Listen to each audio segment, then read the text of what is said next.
আজকের এই যে আমাদের এক সমাবেশ করলাম আমরা সবাই একসাথে জড়ো হয়েছি, এটা আমাদের জন্য আনন্দের কিছুই না, বরং এটা আমাদের জন্য লজ্জা।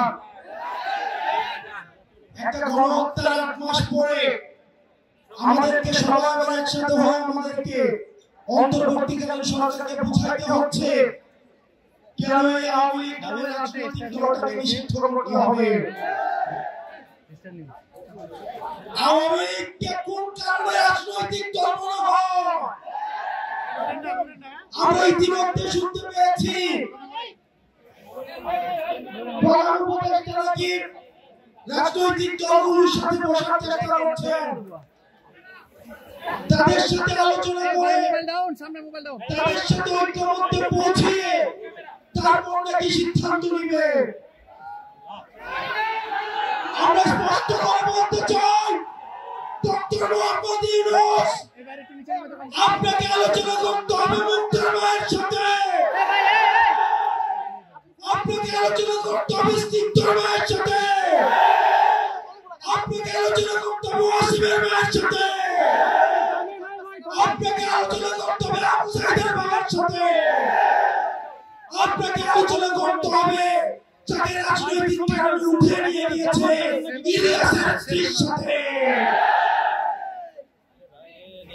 ডক্টর মোহাম্মদ ইউনূস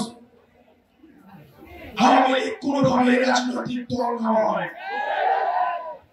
1974 সালে আওয়ামী লীগ নামক রাজনৈতিক দলটা বাকশাল কায়েম করে এই দেশে গণতন্ত্রের পরিবর্তে মাফিয়া তন্ত্র চালু করেছিল। সারা দেশে সন্ত্রাস কায়েম করে জাসদের 30,000 নেতা কর্মীকে হত্যা করা হয়েছিল। আপনারা জানেন 74 সালে আওয়ামী লীগ নেতা কর্মীদের লুটপাটের কারণে 15 লক্ষ মানুষ না খেতে পেয়ে মারা গিয়েছিল। ইতিহাসের প্রত্যেকটা স্তরে স্তরে আওয়ামী লীগের হাতে রক্ত লেগে রয়েছে। আওয়ামী লীগ যে শুধুমাত্র ক্ষমতায় থাকাকালীন রক্ত ঝরিয়েছে বিষয়টা এমন নয়। আপনারা দেখেছেন 2006 সালে লকি বইটা দিয়ে লাঠি দিয়ে লকি দিয়ে পিটিয়ে পিটিয়ে মানুষকে হত্যা করেছে।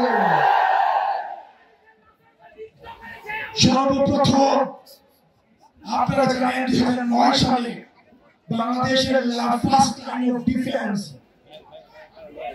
ভারতীয় আগ্রাসনবাদের সহায়তায় আওয়ামী লীগ হচ্ছে ভারতীয় এক্সটেনশনের একটা ইমপ্ল্যান্ট একটা দল। ভারতীয়দের সহায়তায় আমাদের দেশপ্রেমিক বিডিআর সৈন্যদেরকে পিলখানাতে নৃশংসভাবে হত্যা করেছে।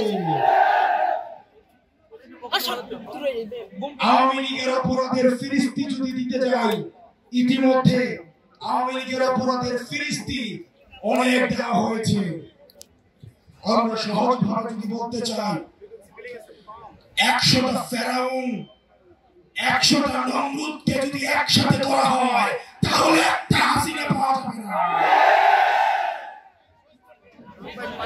আমরা স্পষ্ট ভাষায় বলতে চাই, এদেশের রাজনীতিবিদ যারা রয়েছেন, ফেসিবাদ বিরোধী রাজনীতিবিদ যারা রয়েছেন, আপনাদের প্রতি আমাদের সম্মান রয়েছে, শ্রদ্ধা রয়েছে।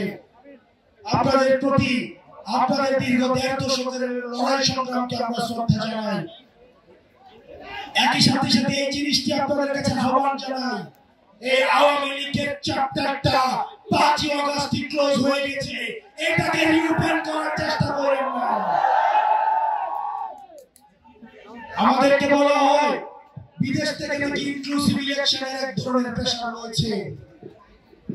2014 সালে যখন বিএনপি নির্বাচনে আসে নাই, তখন ইনক্লুসিভ ইলেকশন কোথায় ছিল? 24 সালে ইনক্লুসিভ ইলেকশন কোথায় ছিল? মিডনাইট ইলেকশনের সময় ইনক্লুসিভ ইলেকশন কোথায় ছিল?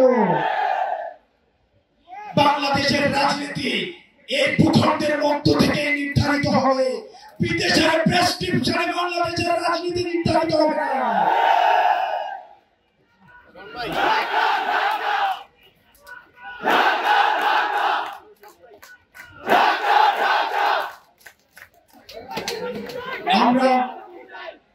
এই দেশের রাজনীতি আমরা দেখেছি এই দেশটাতে ধারায় খাটা হাসিনা মূলত হচ্ছে মোদির বেতনভুক্ত কর্মচারী হিসেবে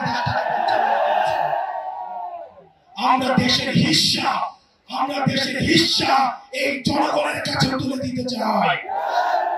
সুতরাং এই বারবার আওয়ামী লীগের প্রশ্নটাকে যারা টেনে নিয়ে আসে, 5 আগস্ট যে বিষয়টি সিদ্ধান্ত হয়ে গিয়েছে এই বিষয়টিকে বারবার টেনে নিয়ে আসা যারা আমাদের অস্থিতিশীল করার চেষ্টা করে, আমরা অন্তর্বর্তীকালীন সরকারকে বলতে চাই এই প্রজন্মের যে কনফ্লিক্ট আমরা চাই এটা এখনই শেষ হয়ে যাক, এটা আজকে শেষ হয়ে যাক। এই আওয়ামী লীগ নামক ভাইরাস দিয়ে এই বাংলাদেশ আমরা একদিনও থাকতে চাই না।